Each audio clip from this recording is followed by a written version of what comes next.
Assalamualaikum warahmatullahi wabarakatuh. Salam olahraga jaya. Selamat datang di kelas PJOK. Bagaimana kabar anak-anak semua? Semoga kita dalam keadaan sehat semua ya. Amin. Seperti biasa, sebelum belajar, marilah kita berdoa terlebih dahulu. Berdoa dimulai. Berdoa selesai. Di pembelajaran kali ini, kita akan mempelajari tentang gerak dasar lokomotor dan non-lokomotor dalam pencak silat. Seperti apa materi pembelajarannya dan bagaimana sih cara mengerjakan tugasnya? Makanya disimak terus ya.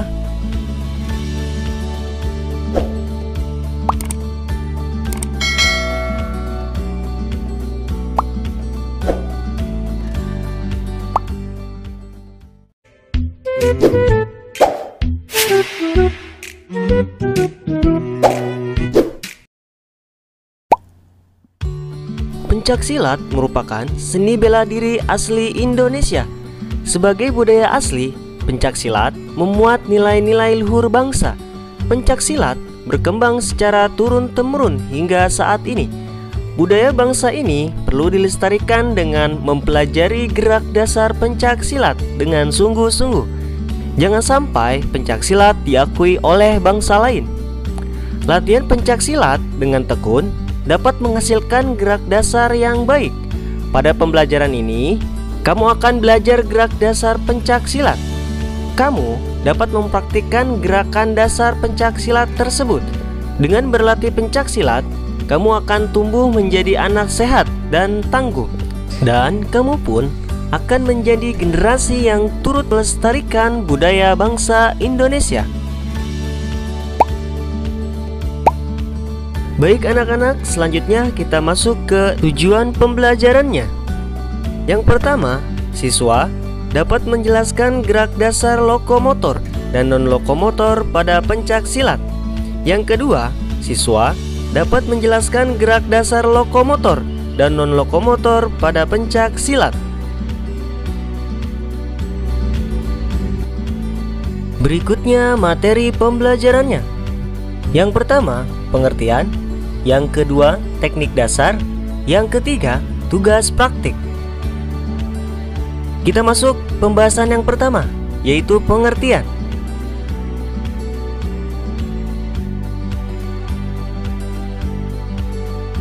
Satu, pengertian. Pencak silat merupakan seni bela diri yang berakar dari budaya Melayu. Pencak silat mulai menyebar di Kepulauan Nusantara sejak abad ke-7. Pada perkembangannya, pencak silat mulai dipertandingkan secara resmi pada Pekan Olahraga Nasional atau PON ke-8 pada tahun 1973 di Jakarta.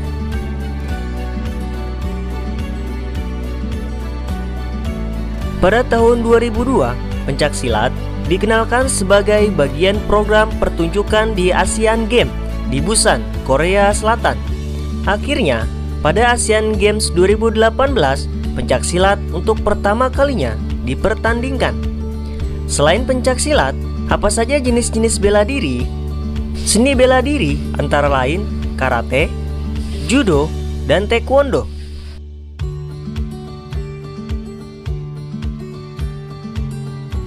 Dan inilah induk organisasi pencak silat, yaitu IPSI, Ikatan Pencak Silat Indonesia.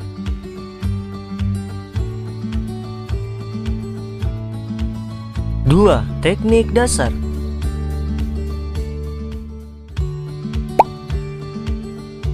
Satu.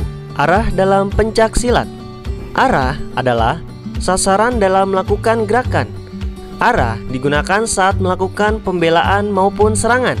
Pada pencak silat, arah dikenal dengan 8 penjuru mata angin. Langkah kaki dilakukan pada arah tertentu sesuai keperluan. Perhatikan gambar berikut.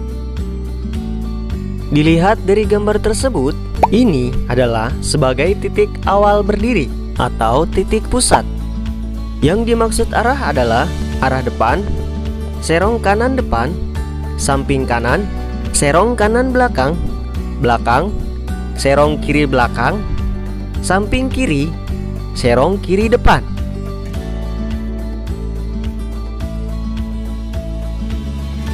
Dua, pola gerak langkah dalam pencak silat. Langkah adalah perubahan injakan kaki dari suatu tempat ke tempat lainnya. Langkah dapat dilakukan dengan lurus atau serong. Apa sajakah bentuk macam pola gerak langkah dalam pencak silat? Yang pertama, A. Bentuk pola gerak langkah. Pola gerak langkah dalam pencak silat antara lain pola langkah lurus, pola langkah segi empat, pola langkah U, pola langkah berkelok atau zigzag, pola langkah huruf S, pola langkah segitiga, dan pola langkah segi empat silang. Berikutnya B. Macam-macam pola gerak langkah. Bagaimana cara melangkah dalam pencak silat? Cara melakukannya dapat dengan cara angkatan, geseran, ingsutan, dan lompatan. Perhatikan gambar berikut.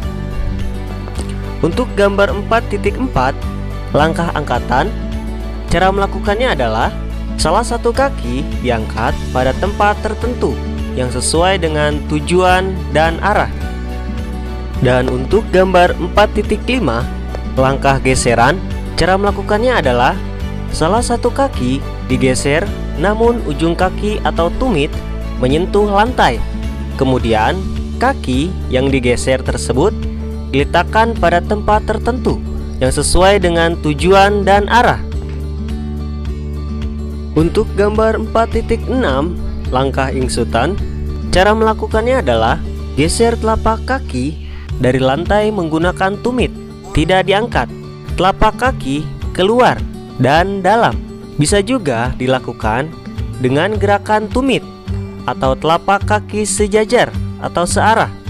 Kedua tumit dibengkokkan. Gambar yang terakhir 4.7, langkah lompatan.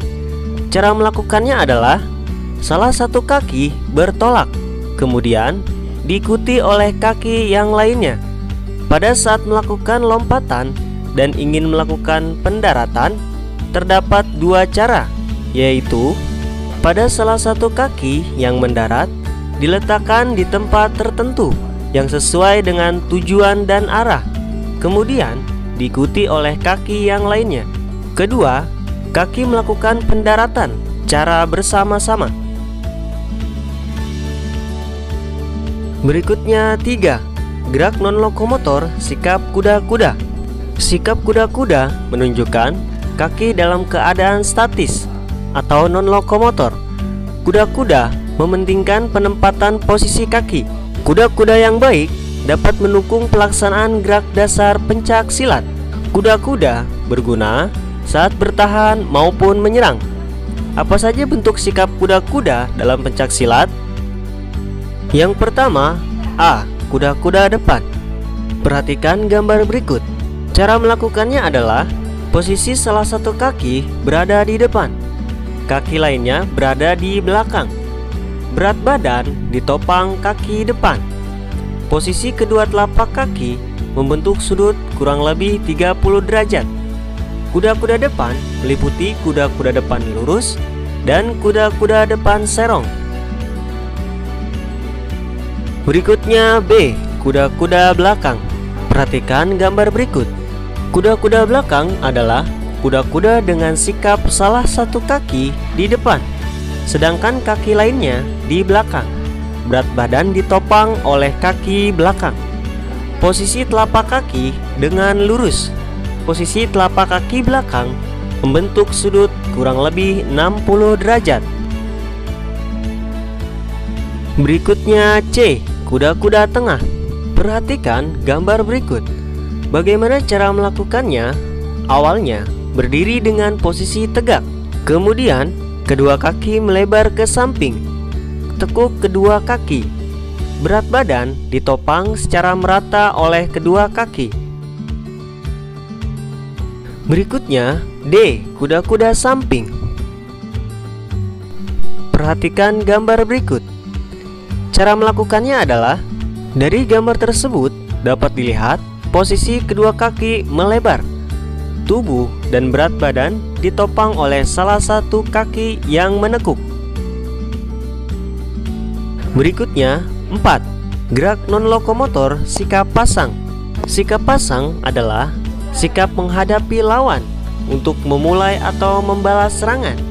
Sikap pasang diperlukan untuk mendukung pelaksanaan gerak dasar pencaksilat. Apa sajakah sikap pasang dalam pencaksilat? Perhatikan gambar berikut. Menurut cara penggunaannya, sikap pasang terdiri atas sikap pasang terbuka dan tertutup. Cara melakukan sikap pasang terbuka adalah posisi tangan dan lengan tidak melindungi tubuh. Kedua tangan dibuka lebar-lebar. Area tubuh yang lemah akan terbuka. Tindakan ini untuk memancing serangan lawan. Kewaspadaan dan reaksi cepat diperlukan dalam sikap pasang terbuka. Dan untuk sikap pasang tertutup, tangan dan lengan melindungi tubuh. Tangan ditempatkan pada area tubuh yang lemah. Tubuh agak dibungkukkan ke depan. Gerakan ini mempersempit dan menutup daerah rawan tubuh. Berikutnya 5. Gerak non-lokomotor sikap tegak. Apa sajakah sikap tegak? Sikap tegak dalam pencaksilat terdiri atas sikap tegak 1, sikap tegak 2, sikap tegak 3, dan sikap tegak 4. Berikutnya 6. Gerak dasar non-lokomotor dalam serangan pencaksilat. Serangan merupakan aktivitas menyerang lawan menggunakan lengan atau kaki. Serangan dapat dilakukan dengan pukulan dan tendangan. Bagaimana bentuk serangan dalam pencaksilat? Yang pertama, A. Pukulan. Pukulan dilakukan menggunakan tangan dalam posisi terkepal. Kepalan dalam pukulan sangat penting. Pukulan dalam pencaksilat dapat dilakukan dengan memukul ke depan, memukul secara melingkar, memukul ke samping, dan memukul sangkol atau bandul. Serangan berikutnya B. Tendangan. Yang pertama, tendangan lurus. Tendangan lurus merupakan tendangan sederhana. Tendangan lurus diawali dengan sikap pasang setinggi sasaran. Kemudian dilanjutkan menjulurkan tungkai bawah ke depan sampai benar-benar lurus. Dan bagaimana gerakan tendangan T? Tendangan T dimulai dengan mengangkat lutut setinggi sasaran. Pinggul diputar ke arah samping dalam. Gerakan tersebut diikuti gerakan telapak kaki berputar searah tendangan. Berikutnya 7. Gerakan dasar non-lokomotor belaan dalam pencaksilat. Gerak belaan dasar pada pencaksilat terdiri atas elakan dan hindaran.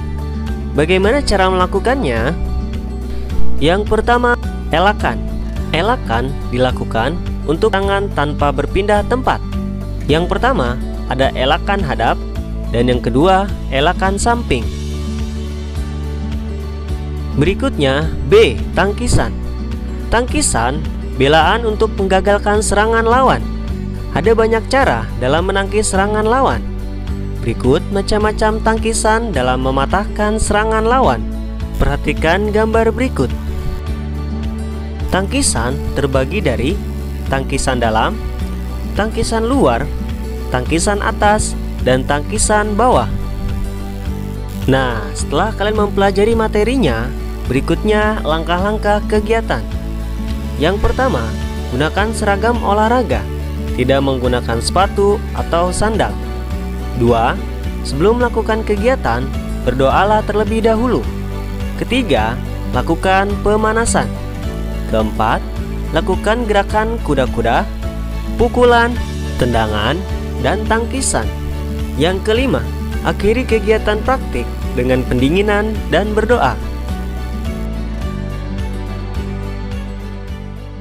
Dan jangan lupa ya, Kirimkan hasil gerakanmu melalui WhatsApp dalam bentuk video dengan durasi waktu maksimal 2 menit dan bisa juga dalam bentuk foto.